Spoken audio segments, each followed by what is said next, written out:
नमस्कार, हमारे छत्तीसगढ़ देख रहे हैं आप। मैं हूं आपके साथ भावना त्रिपाठी। रुक करेंगे प्रदेश की तमाम बड़ी खबरों की ओर। कांग्रेस के सचिव और सह प्रभारी जरिता लेथफलांग और कांग्रेस के संयुक्त सचिव विजय जांगीर छत्तीसगढ़ दौरे पर हैं। कांग्रेस संचार विभाग अध्यक्ष सुशील आनंद शुक्ला ने बताया कि इस दौरे के दौरान कई बैठक होंगी, जिसमें आने वाले नगरीय चुनावों पर चर्चा की जाएगी।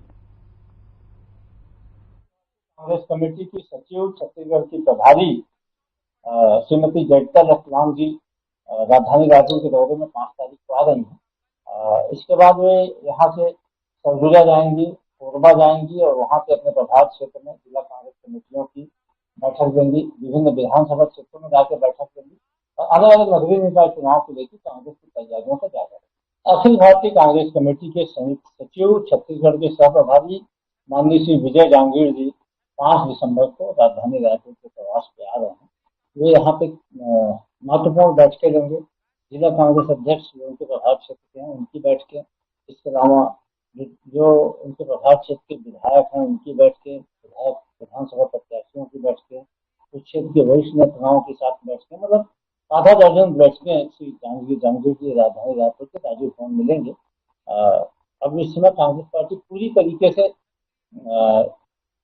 नगरीय निकाय पंचायत चुनाव के लिए तैयार हो चुकी है। प्रभारी जी की बैठक खुशी से देखकर जोड़ा जाना चाहिए। वो नगरीय निकाय की तैयारियों के लिए, पंचायत चुनाव की तैयारियों के लिए वरिष्ठ नेताओं की बैठक लेकर रणनीति बनाएंगे और कार्ययोजना बनाई जाएगी। पूरे प्रदेश में कांग्रेस धान खरीदी केंद्र चलो अभियान चला रही है, जिसको लेकर पूर्व सीएम भूपेश बघेल ने बयान दिया। उन्होंने कहा कि कांग्रेस के वरिष्ठ नेता पदाधिकारी धान खरीदी केंद्रों में गए, जहां उन्होंने देखा कि पूरे प्रदेश में धान खरीदी केंद्रों में अव्यवस्था से किसान परेशान हैं। इसके साथ ही उन्होंने कहा कि सरकार की कोशिश है कि कम से कम धान खरीदी की जाए। प्रदेश की सभी सोसाइटियों में ये परेशानियां देखने को मिली। इसके साथ ही उन्होंने तमाम आरोप भी लगाए। उन्होंने कहा कि पूरे प्रदेश के किसान धान खरीदी केंद्रों में अव्यवस्था के चलते परेशान हैं और पूरे प्रदेश के धान खरीदी केंद्रों में अव्यवस्था का आलम है।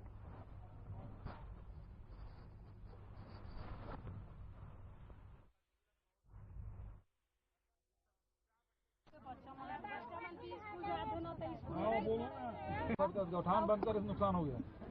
विष्णु देश आए, किसी सोसाइटी में जाए तो पता चले किसान टोकन के लिए परेशान है, बारदाना के लिए परेशान है और तौलाई जो गड़बड़ हो रहा है उसके कारण से किसान ठगे जा रहे हैं। और दूसरी बात यह है कि जो लिमिट कर दिए हैं उसके कारण से धान खरीदी अभी तक के 10% नहीं हो पाया है। 20 दिन बीत गया है, अब 55 दिन बचा है जिसमें 90% धान खरीदी करना है। कैसे संभव होगा? ये उठाव नहीं हो रहा है, सोसाइटी अब जाम हो रहा है। मोला मानपुर जैसे पूरे जिले में धान खरीदी बंद हो गया है। बहुत सारी सोसाइटी अब कुछ दिनों बाद, 2-4 दिन बाद धान खरीदी बंद हो जाएगा। आज राहुल जी और प्रियंका जी आज संभल जा रहे थे, कहीं न कहीं उनको रोक दिया गया और वो बोला गया है उनके द्वारा कि संविधान के तहत काम नहीं किया जा रहा है। राहुल गांधी बिल्कुल सही बात है। यदि कहीं घटना हुई है तो नेता प्रतिपक्ष लोकसभा का यदि जाना चाहते हैं तो सरकार उसको सुरक्षा भी नहीं दे पा रही है। और दूसरी बात यह है कि वहाँ जो पीड़ित पक्ष के लोग हैं, घटना स्थल है, उसको देखना चाहते हैं, उसे रोक रहे हैं। ये तो असंवैधानिक है। अजय चंद्राकर जी मुख्यमंत्री से पहले दिल्ली पहुंच गए, कहीं न कहीं इसको कैसे? अब मुझे इसकी जानकारी नहीं है, लेकिन अब ये है कि मंत्रिमंडल पहले तो एक पद खाली था, अब उसके बाद बृजमोहन अग्रवाल जी 6 महीने से इस्तीफा दे चुके हैं, वो पद खाली है। और बहुत सारे मंत्री हैं जिसके परफॉर्मेंस बहुत गड़बड़ है।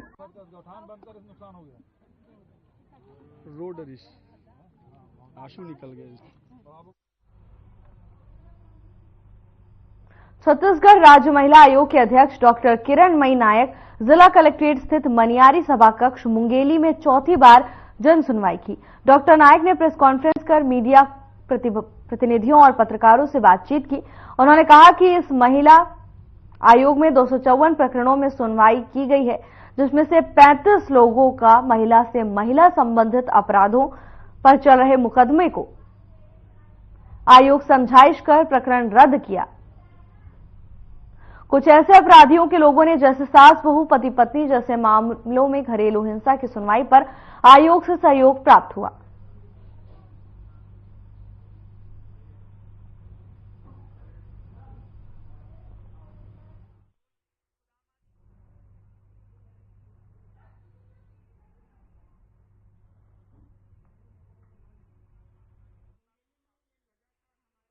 जन सुनवाई है और पूरे प्रदेश में 292 नंबर की जन सुनवाई है। आज हम 11 मामले लेकर आए थे और हमारे साथ हमारे दोनों नए सदस्य उपस्थित हैं। सरला कौशल्या जी जो पूरे बिलासपुर संभाग के प्रभारी हैं, लक्ष्मी वर्मा जी जो रायपुर संभाग के प्रभारी हैं। और आज हम सब ने मिलकर के जो सुनवाई की है इसमें 5 मामले नस्तीबद्ध हुए हैं, 5 मामले हमने रायपुर ट्रांसफर किए हैं और 1 मामला यहीं पेंडिंग है। आज 2-3 थोड़े से एक्सक्लूसिव जो विषय थे वो बताने की कि एक मामला था जिसमें ससुर और बहू के बीच में समझौता हुआ, क्योंकि पति की मृत्यु के बाद बहू घर से निकल गई थी और उसने एक मकान पर कब्जा कर लिया था और संपत्ति चाह रही थी। पर ससुर ने जब परिस्थिति बताई और वो राजी हुआ कि वो बहू को 1/4 हिस्सा सारी संपत्ति में देगा, तो दोनों के बीच सुलह हो गई और बहू ने ससुर से माफी भी मांगी। इस तरीके से ये एक अच्छी हमारे प्रयास से एक अच्छी कोशिश हो पाई। दूसरा मामला था जिसमें कि मृतक के आजू बाजू 2 मामले बने थे कि एक तो मृतक के ऊपर धारा 376 की रिपोर्ट दर्ज कराई थी और एक मृतक की पत्नी ने दूसरी महिला के ऊपर रिपोर्ट दर्ज कराई थी। दोनों ही मामलों में अलग अलग थाने में कार्रवाई हुई है, एक एसपी मुंगेली के तहत और एक एसपी दुर्ग क्षेत्र में, जहां पर मृतक ने सुसाइड नोट छोड़ा है और अनावेदिका के नाम से उल्लेखित किया है। तो दोनों मामलों में हम एसपी से प्रतिवेदन मंगाने के बाद एक्शन लेंगे और उचित कार्रवाई करेंगे। एक लेखापाल महिला का मामला था जिसमें भी विभाग से डीएफओ से हम रिपोर्ट मंगाएंगे और एक मामला था जिसमें एक महिला सरपंच का एक मेरी रिकॉर्डिंग है और मैंने देना है इसका पैसा, उस आधार पर आज इस प्रकरण को नस्ती किया और आवेदिका को समझाइश दिया कि वह दीवानी न्यायालय में करके उससे अपने पैसे वापस प्राप्त कर सकती है। प्रदेश में बच्चों या महिलाओं के प्रति बढ़ते जो अपराध हैं उसको लेकर क्या कहेंगे? देखिए, ये पुलिस प्रशासन का विषय होता है कि किन किन जगहों पर ऐसी कार्रवाई हो रही है। हम महिला आयोग की तरफ से उन मामलों में एक्शन लेते हैं जहां पर पुलिस एफआईआर करने में हीला हवाला करती है या हमको लगता है कि इसमें तुरंत सेंसिटिव मामला है और महिला को कुछ सपोर्ट की जरूरत है, तो हम उसको स्वतः संज्ञान में लेकर के हमारी टीम के माध्यम से कार्रवाई करते हैं और हमारे सदस्य अपने अपने संभाग क्षेत्र में जाकर उसकी विजिट करती हैं और उस पर अपनी रिपोर्ट देती हैं, तो हम कार्रवाई करते हैं। तो हमारी जिम्मेदारी वहीं तक रहती है जहां तक यदि पुलिस एफआईआर लिख लेती है तो फिर हम दखलंदाजी नहीं करते हैं, और यदि पुलिस एफआईआर नहीं लिखती है तो फिर महिला आयोग के पास अपने पूरे क्षेत्राधिकार हैं, पावर का उपयोग करके हम एसपी और टीआई सभी को हमारे यहाँ तलब करते हैं और उनके खिलाफ कार्रवाई भी करते हैं। मैडम, महिला आयोग की नहीं, मुंगेली जिले में टीम नहीं होती है जी। एक्चुअल में क्या है, जो हमारे जैसे संभागवाई में आए हैं, परंतु यदि कभी कोई महिला रिलेटेड कोई प्रॉब्लम होती है तो मैडम आएंगे। अच्छा, जैसे यहाँ व्हाट्सएप नंबर है 9098382225।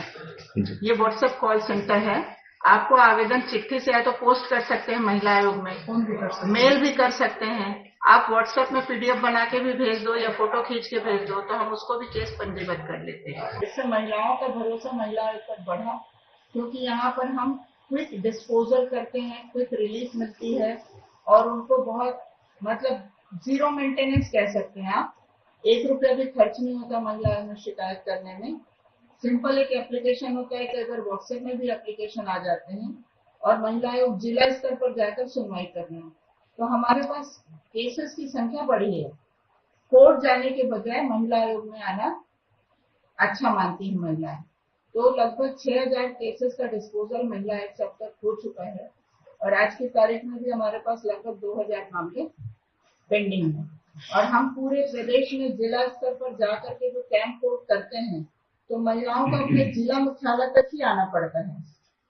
हाँ, मेरा वही कहना था, महिलाओं को अभी भी ना महिला आयोग तक जाने के लिए ना, हम लोगों ने अपनी तरफ से इसकी पब्लिसिटी का भी बहुत प्रयास किया था। यदि आप लोगों को पता हो तो मुंगेली में हमने मुख्यमंत्री महतारी न्याय रथ चलाया था ब्लॉक स्तर पर।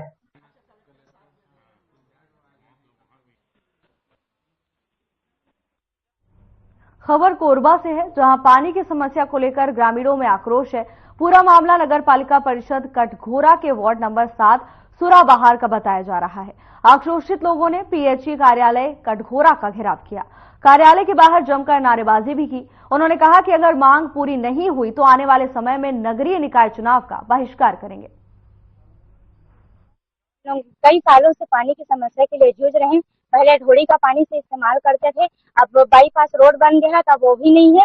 और हम लोग इतने सालों से आ रहे हैं, पीएचई ऑफिस भी लिख के दिए, यहाँ आना वो बोले, लेकिन कलेक्टर ऑफिस गए, सब जगह गए हैं, लेकिन हमारा समस्या का कोई समाधान नहीं हुआ है। अब हम लोग चक्का जाम करेंगे सोच रहे हैं, कर चुके हैं एक बार और फिर से करेंगे और चुनाव का भी बहिष्कार करेंगे। 10 दिन के अंदर में तो हम कुछ भी कर सकते हैं, चक्का जाम करें या किसी का जान जाए, इसमें हम लोग का कोई जवाबदारी नहीं। हम लोग पानी के लिए तड़प तड़प के मर रहे हैं, हमारा कोई ध्यान ही नहीं देता है।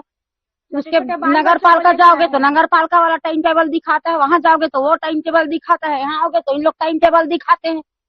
कैसे करें? छोटे छोटे बच्चे को हम लोग बताओ, आज 18-19 साल से हम लोग वहाँ बिना पानी का अपना जिंदगी व्यवस्था कर रहे हैं। कभी टैंकर आता है तो कभी नहीं आता है, न बोर है, न टंकी है, न कुछ भी नहीं है। जब वहाँ चक्का जाम किया था नगर पालिका के पास, तो हम लोग को आश्वासन दिया था कितना दिन में यहाँ बोर या कुछ भी पाइप हम लोग गड़वा देंगे करके। एक पाइपलाइन बिछाए है, टंकी को खड़ा कर दिए, वो सूखा पड़ा है, उसमें कोई एक डब्बा पानी ला के नहीं डालता है। उसको दिखाने के लिए सिंटेक्स को हमारे मोहल्ले में गाड़ के रखे हैं। मेरा नाम अशोक तिवारी है, मैं खुटरीगढ़ वार्ड नंबर 7 निवासी हूँ, शिकारी पाया। हमारे यहाँ पानी की बहुत ज्यादा समस्या है। आप लोग पहले भी देखे होंगे, कई वर्षों से हम लड़ रहे हैं, कई बार पेपरबाजी हुई है। वहाँ एक ढोड़ी था तो पहले कुछ व्यवस्था ढोड़ी से हो जाया करता था। बाईपास रोड बनने से अब वो ढोड़ी भी बंद हो गया और वहाँ ना कोई कुआं है, ना बोर है, किसी प्रकार का कोई साधन नहीं। और पानी के लिए हम वर्षों से भटक रहे हैं। और जिस ऑफिस, जैसे ये अभी एक पीएचई ऑफिस आए हैं, जब यहाँ आते हैं कोई अधिकारी ही नहीं मिलते। जब बोलो टेंडर हो रहा है, टेंडर हो रहा है, टेंडर हो रहा है, बस यही बात होता है, समझे। जहाँ जाओ बोल गोलगप्पा। इसलिए ये अभी लेटर दे के जा रहा हूँ मैं, इसमें साफ लिखे हैं यदि तत्काल इस पर मांग नहीं हुआ तो हम लोग चकचकवा पहाड़ में पूरे परिवार बाल बच्चों के साथ वहाँ घेराव करें, मतलब जो रोड जाम करेंगे। किसी प्रकार भी होनी अनहोनी होती है उसके लिए शासन प्रशासन जवाबदार रहेगा। तत्काल पानी की व्यवस्था करें। अब हम तो पिछले जब से बसे तब से परेशान, लेकिन पहले कोई स्रोत था तो मिल जाता था, कोई है ही नहीं स्रोत। टैंकर जाता है, प्रतिदिन 2 टैंकर देने का वादा था, तो कभी 1 जाता है, कभी 2 जाता है, कभी 2 दिन जाता ही नहीं। अभी क्या ज्ञापन देके जा रहे हैं? वही ज्ञापन देके जा रहा हूँ। यदि मांग कब तक पूरी होगी? अब देखो, अभी अब कुछ दिन में अभी सूचना जारी हो जाएगा, इनको बहाना मिल जाएगा, चुनाव है, फलाना है, ठिकाना है, कुछ नहीं कर सकते। लेकिन हम पीने के लिए थोड़ी भी चुनाव को देखते रहेंगे। हम तो अपना काम करेंगे, चाहे हमको मिले या ना मिले।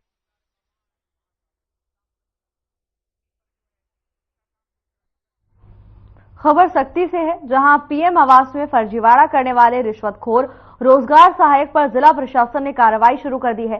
सक्ती के ग्राम हरेठी में पदस्थ रोजगार सहायक अजय बरेठ ने शासन की महत्वाकांक्षी योजना में जमकर फर्जीवाड़ा किया है। बता दें कि कमीशन के लालच में अपूर्ण मकान को पूर्ण दिखाकर फर्जी तरीके से शासन से राशि जारी कराई गई और सरकार को धोखा देते रहे। पूरे मामले की शिकायत के बाद जांच की गई, जिसमें रोजगार सहायक का फर्जीवाड़ा खुलकर सामने आ गया।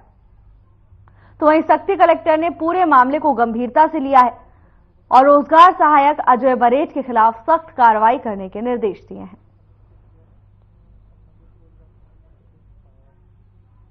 जो राशि जारी हुई थी, शिकायत हमें प्राप्त हुई थी, उस शिकायत पर हम लोगों ने जांच करवाई। सीओ ने जांच किया है और प्रारंभिक रिपोर्ट उसने सबमिट जो किया है उसमें संबंधित रोजगार सहायक उसने दोषी पाया है।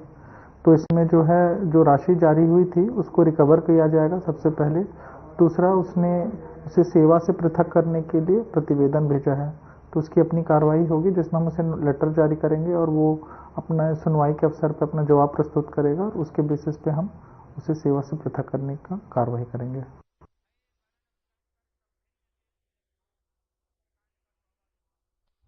रायपुर में बीते दिनों हुई चोरियों के विषय में पुलिस को बड़ी सफलता मिली है, जहां लगभग 25 चोरियों के मामले में शातिर चोर को पुलिस ने गिरफ्तार किया है। साथ ही पुलिस ने 30 लाख के सोने और चांदी के जेवरात चोरों से जब्त किए हैं। वहीं पूरे मामले में 11 लोगों को पुलिस ने गिरफ्तार किया है। इसके साथ ही 3 ज्वेलर्स को भी पुलिस ने हिरासत में ले लिया है। पूरे मामले की जानकारी देते हुए आईजी अमरेश मिश्रा ने बताया कि जब्त जेवरातों की कीमत 1.5 करोड़ के आसपास आकी गई है। आईजी ने बताया कि चोरों ने कई जेवरात को गला दिया है, जिसके चलते पुलिस ने चोरों से 30 लाख के जेवरात ही बरामद कर पाई है। ये चोर चोरी करने के लिए बिना रेकी किए ही घटना को अंजाम देते थे। पुलिस चोरों को रिमांड में लेकर आगे की कार्रवाई कर रही है।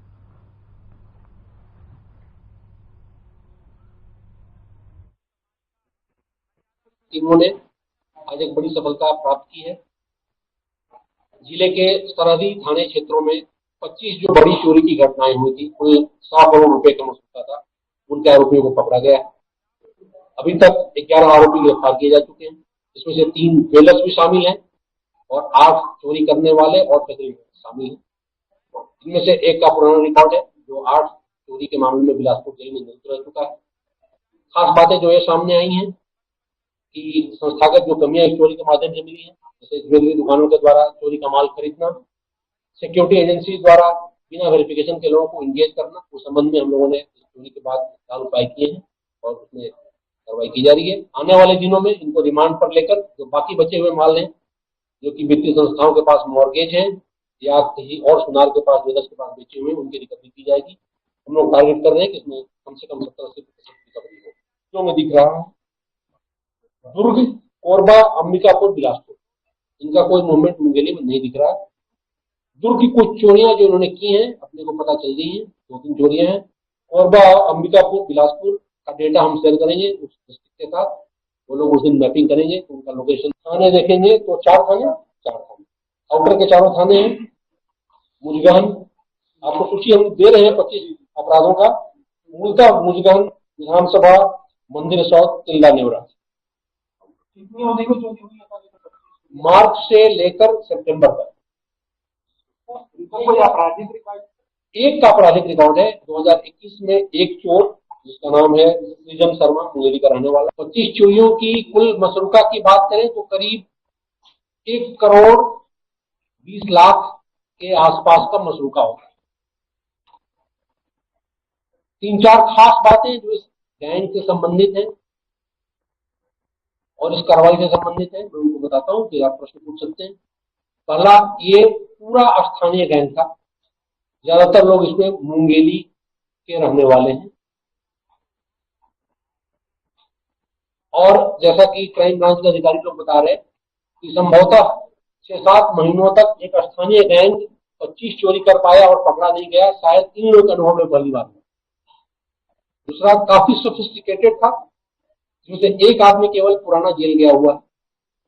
उसने आके अपने गैंग को ट्रेन किया, क्या क्या प्रिकॉशंस लेने हैं, ग्लव्स लगाने हैं, किस तरह से गैंग मजबूत से मजबूत दरवाजा टूट जाए, उस टेक्निक का इस्तेमाल किया। उसने अपने गैंग को ट्रेन किया और उस आधार पे पिछले 6-7 महीनों से ये चोरियां करते आ रहे हैं। तीसरी खास बात, इनके मोडस ऑपरेंडाई में इनके द्वारा रेकी नहीं की जाती थी। विश्वास रखते थे सीधे अटैक करने में, जितना भी मिले सामान, इसके चक्कर में नहीं थे, ये रेकी कभी नहीं करते। अगली खास बात, 3 ज्वेलर्स को हम लोगों ने गिरफ्तार किया जो चोरी का माल खरीदते थे। सामान्यतः प्रक्रिया रुक जाती है यहाँ पर कि माल बरामद करा दें, लेकिन स्पष्ट साक्ष्य है ये लोग जानते हुए जानबूझकर ये चोरी का माल है खरीदते हैं। ये 2 चीजों से प्रमाणित होता है। पहला, रेट इन्होंने 20% करीब दिया है। सोना का रेट जो भी मार्केट में, इन्होंने 5,000, 10,000, 15,000 ग्राम की कोई क्विक चेक चाह रहा है किसी को इंगेज करने के पहले काम में, तो क्विक चेक हमारे आईसीजे सिस्टम से करा, क्योंकि उसका एक्सेस पब्लिक के पास नहीं है, पुलिस के पास। तो हम लोग को एक quick check centralised control room से यहाँ से देंगे, ताकि ऐसे लोग जो कहीं से अपराध किए हुए हों और रायपुर में काम कर इसलिए करने आए हों कि धीरे धीरे चोरी में आए, वो घटनाएं रोकी जा सके। दूसरी जो संस्थागत कमी सामने आई, उसका नाम समाधान ऐप के माध्यम से माननीय मुख्यमंत्री और माननीय गृह मंत्री जी ने आज उद्घाटन किया कि शहर के जितने भी जो भी हो, होटल हो, लॉज हो, होमस्टेड्स हो या कोई बेड एंड ब्रेकफास्ट सर्विस चला रहा हो, वो चाहे तो बड़ा छोटा डेटा भर के समाधान ऐप पे डिटेल दे सकता है। उसको हम लोग एडॉप्शन कराएं, ये प्रयास करेंगे ताकि एडॉप्शन हो। वैसी भी कुछ चीजें सामने आई हैं कि ये लोग कुछ घरों में रुके थे कुछ दिन के लिए, लेकिन वो सिस्टम नहीं है। 88 लाख रुपए की ठगी हुई थी, उसकी 100% होल्डिंग इसमें से एक के पकड़ाने से पूरी हुई, क्योंकि कुछ लाख रुपए बच रहे थे उसके फ्लो में, उसका 100% पूरा हुआ। तो में एक ही व्यक्ति है जहां पे लोग रुके थे। देखिए, कुछ चीजें ऐसे हैं जो नियमों में है, लेकिन सहूलियत के हिसाब से देखना पड़ेगा। तो मुझे लगता है उसका आंसर आज समाधान ऐप के माध्यम से निकल सकता है, जो इजी टू यूज एक प्लेटफॉर्म बना है। हम लोग अभी चर्चा की आपस में कि पार्षदों के माध्यम से जनप्रतिनिधि बोले 1 करोड़ 20 लाख के माल में इनको कितना मिला होगा। बहुत कम माल मिला था इनको, बहुत कम पैसा मिला था लिक्विड करेंसी की बात करें तो, और उसका उपयोग पिछले 6 महीने में गाड़ियां खरीदने, ये करने वो करने इसी में हो गया। काफी मेहनत लगी, जाहिर सी बात है, इसलिए पकड़ने में टाइम लगा। तो एक आध जगह सीसीटीवी था, जैसे विधानसभा वाले में सीसीटीवी में हल्का आ गया था। गैंती इनका ट्रेडमार्क है, लाल गैंती, वहां से पता चला, उसको खरीदे, कहां से खरीदे भी होना चाहिए।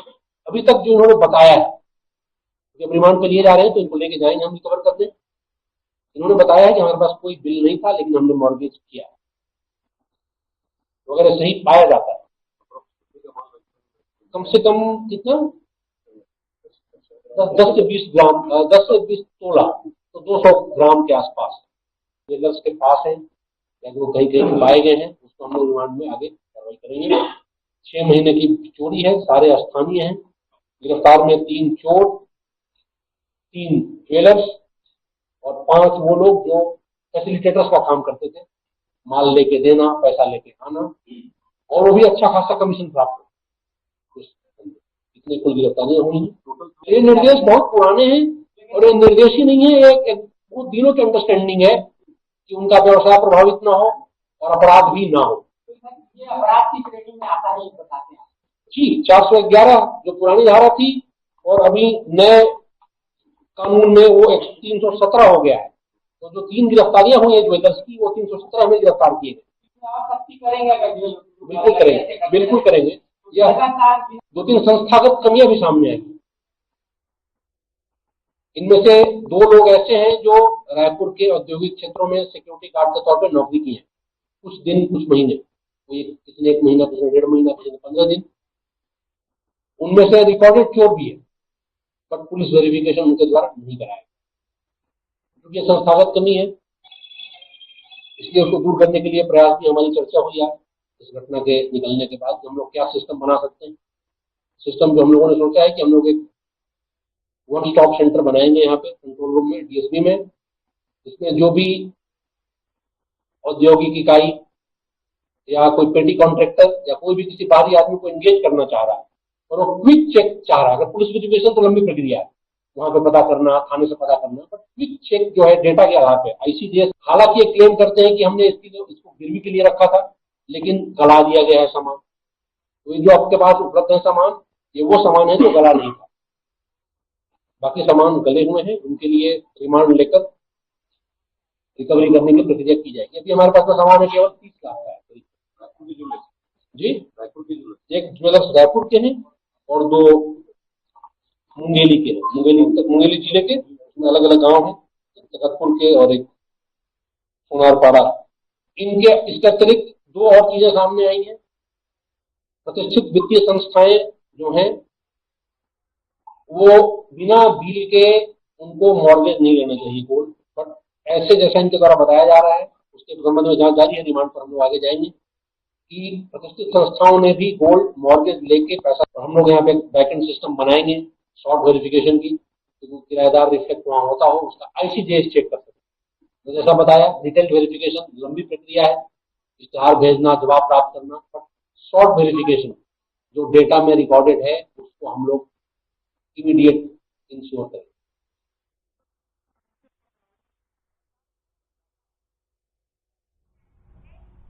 महरामगढ़ ब्लॉक में बेरिया भूमि के पूर्व सरपंच सुकलू फरसा को नक्सलियों ने धारदार हथियारों से वार कर उनकी हत्या कर दी गई।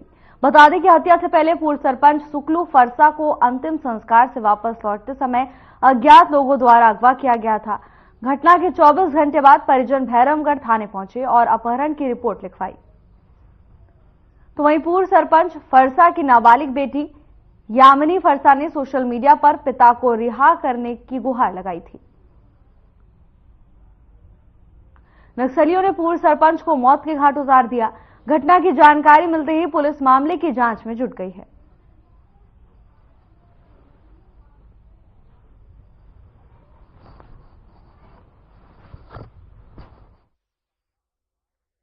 मेरे पापा आ रहे थे तब 3 लोगों ने उन्हें अपहरण किया गया है। मेरे पापा निर्दोष है, कृपया करें मेरे पापा को छोड़ दें।